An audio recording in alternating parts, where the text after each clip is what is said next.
Hi, this is Kirsi on Kizomba again, building bridges between the Angolan culture and the rest of the world. And I'm happy to say that it seems that these videos really are reaching all over the world.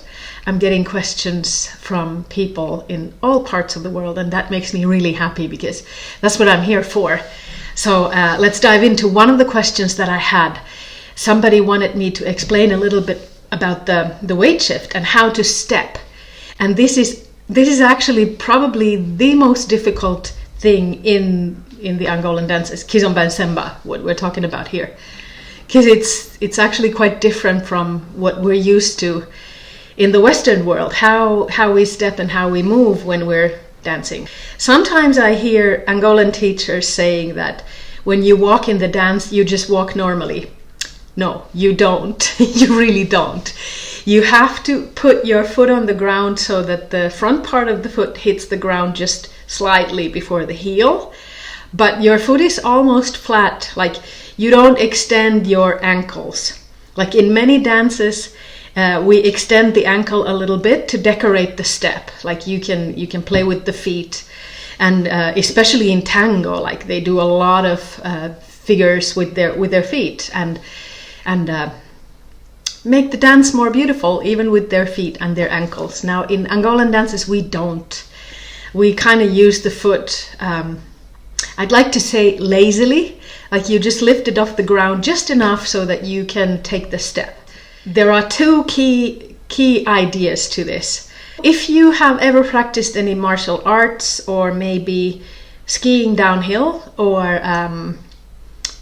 classical dancing like ballet or horseback riding, you know that your balance and your grounding is all in your core.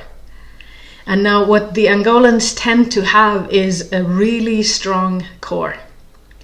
Like most of them have an excellent posture. They carry their bodies from the core as it's supposed to be carried. So the grounding actually comes from a really good core strength. And if you don't yet have that kind of a core strength and posture that the Angolans have, like the spine is really erect all the way, and they are strongly like planted on the ground, earthbound. If you don't have that yet, I'm going to give you a little exercise that you can test. You're going to pause this video and you're going to go and stand up somewhere or do it while you're watching and listening. Find your solar plexus, where it is approximately, where your ribs join each other below your heart, and then find approximately where you have your pubic bone, like 10 centimeters below your navel or so. And then you can imagine it's there even if you can't feel it. And then pull these, I'm going to show here so you can see, pull these 2 points slightly closer to each other, like you're just closing your front. You're doing nothing with your spine. Your spine stays upright, your head is pulled up, like if somebody was pulling a strand of hair from the top of your head and up, and your feet are on the ground. And then you just slightly close these points, your solar plexus and your pubic bone, a little bit closer to each other. Now feel what just happened beneath your feet, how grounded you feel now. One thing that I usually do with my students in the class, the leaders especially, I go and gently push them in their chest. Just push them like that. And 99 out of 100 of them, they just go right back. Like with a very little power, I can just push them right backwards. Boom, they lose their balance. Unless they are a martial artist or someone similar.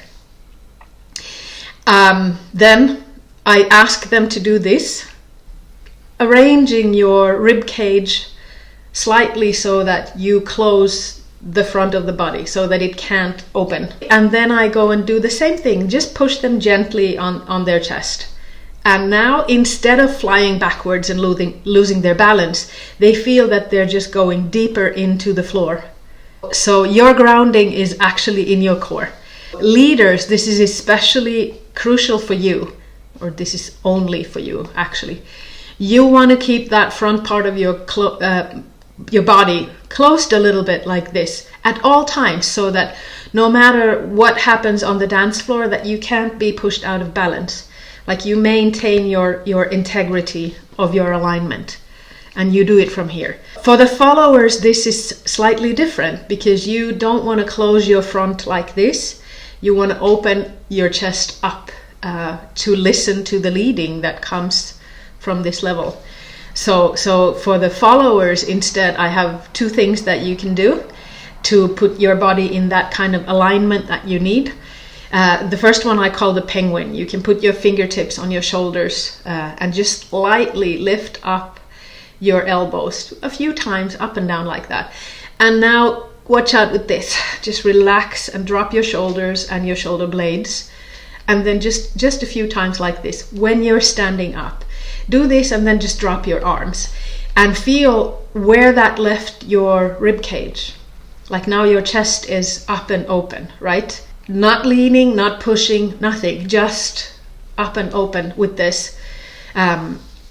You'll feel that your entire spine comes into alignment. And if you have a tendency to have a sway back and your butt kind of pushes back, your hips are probably now aligning themselves also in a neutral position just under your rib cage. Try that. And here's another thing that you can try.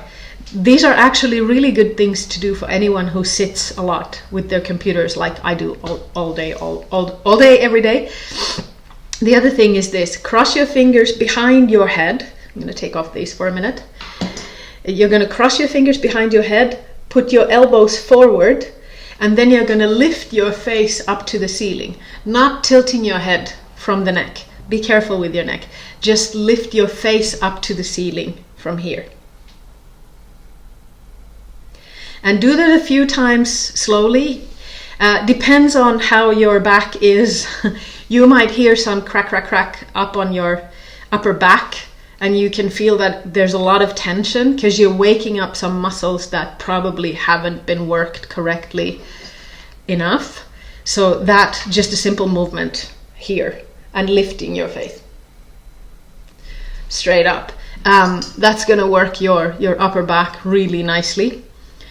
And those two things, all the followers, you can train those to be able to dance in that position that you're supposed to be, and to be able to do the weight shift and the walk, the dancing walk correctly.